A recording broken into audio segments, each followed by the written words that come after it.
Hello, everyone. Today we've seen another implosion within the Sinn Fein party with the announcement that Brian Stanley has announced he will resign as a Sinn Fein TD. He has been a member of Sinn Fein for over 40 years, has been chair of the Public Accounts Committee in the Oireachtas over the last number of years, and most notably has been involved in the scandal regarding RTE and disclosing a lot of those corrupt payments to many of their top presenters and high ranking members of staff. And also, this is involving a internal party investigation. And this comes on foot of a complaint that this investigation inquiry was launched. And Stanley has resigned, saying that it has lacked objectivity and lacking impartiality. He's announced he will stand as an independent Republican candidate in the upcoming general election. And as I said, he's been a TD since 2011. This is one of the latest scandals to hit Sinn Féin. In the last number of days, Patricia Ryan, who's a Kildare TD, has announced that she's stepping down as a TD for Sinn Féin and will run as an independent candidate because she's claiming that she was undermined by the party.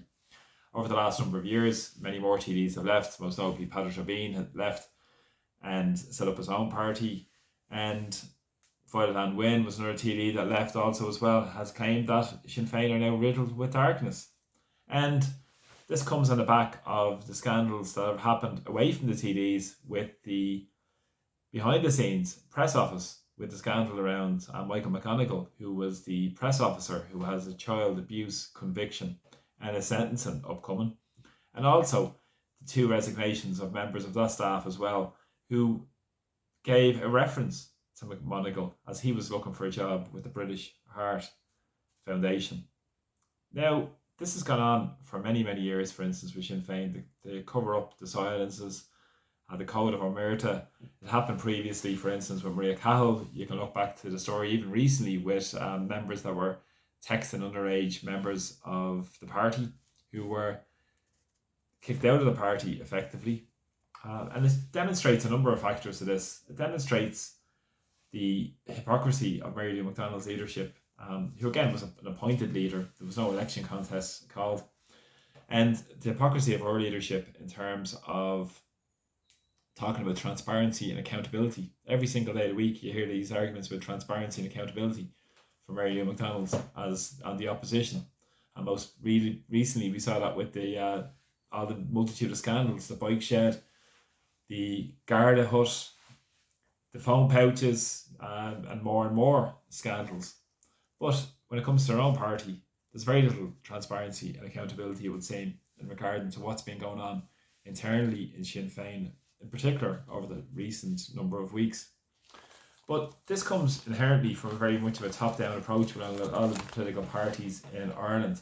Very much the whole focus is on hierarchy, the focus on the leadership, the focus on these committee groups that are set up within these groups also as well, of considering and comprising of high-ranking members of these elitist parties. Almost cult-like these parties become, because they follow the premise of democratic centralism. Also, the Republican Party in the United States follows this premise as well, but it's used by a number of parties and the so-called opposition in Irish political life, because they run elitists at the top of these organisations who call the shots and are completely removed from the interests of ordinary people by following their mantra, which again would drive us towards more authoritarianism, which is a dangerous drive. When you give absolute power to very few people, fundamentally takes the power away from people within the parties, within these organisations, who have views their own, who have their own minds on various issues, and rather than debate and discuss these issues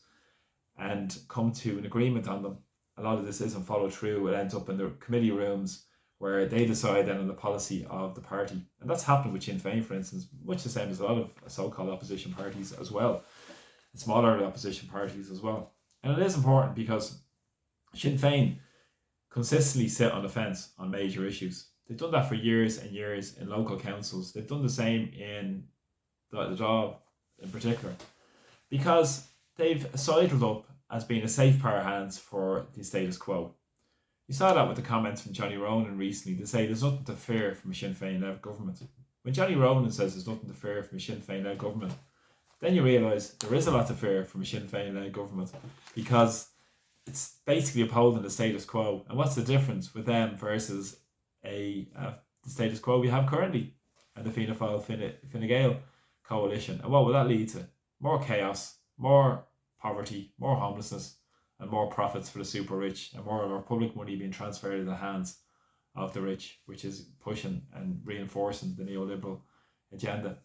And it is also important because we saw that in the context of the European Union, of them standing on the side of the European Union every single day of the week and their globalist masters.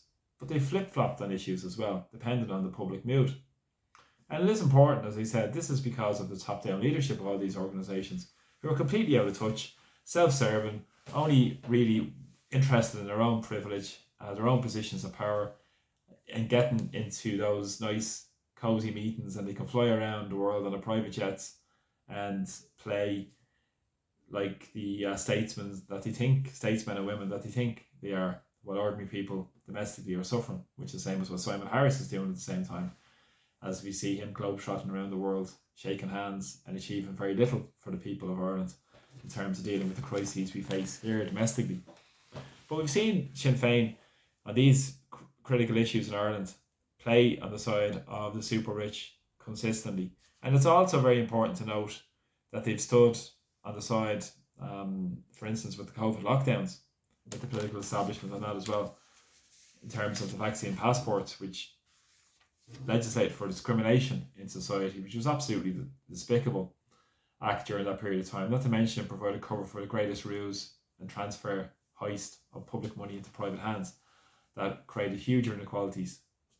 Also, the health outcomes as well, with people and the longest school closures across Europe. But of course, there's no talk of a political independent inquiry into the COVID lockdowns that was much talked about for the last number of years. But of course, nothing to see here. Lessons would be learned, no blame.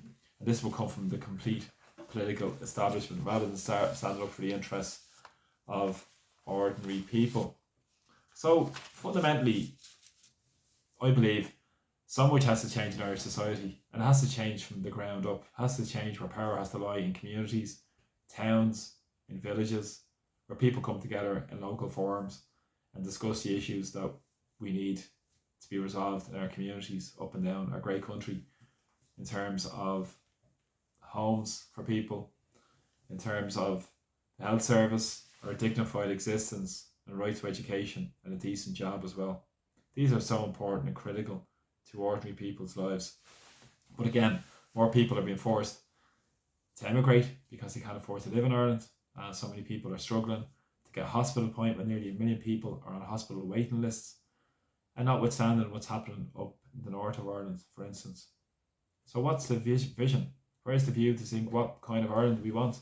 An Ireland for the people, an Ireland by the people. That's what we should be building towards, rather than this narrative all the time pushed by the media and pushed by all the political classes to it's either us versus them, which is not going to effectively achieve the change that fundamentally we need to achieve in Irish society, where we put the needs of ordinary people first, rather than needs of the corporations, the billionaires, and the globalist bosses and the masters in Brussels, rather than the ordinary people here in Ireland domestically first, and deal with the underlying social disasters that we face day to day and we see in the streets all around us day by day as we walk and go about our daily lives. But thanks a lot for the support of my videos, really appreciate them. And also please press subscribe to my YouTube channel. And again, thanks to everybody who supported me as well through buying me a coffee. I'm very grateful also as well. So from Dublin, Slán, I'll talk to you all soon. Bye bye. Take care. Bye bye.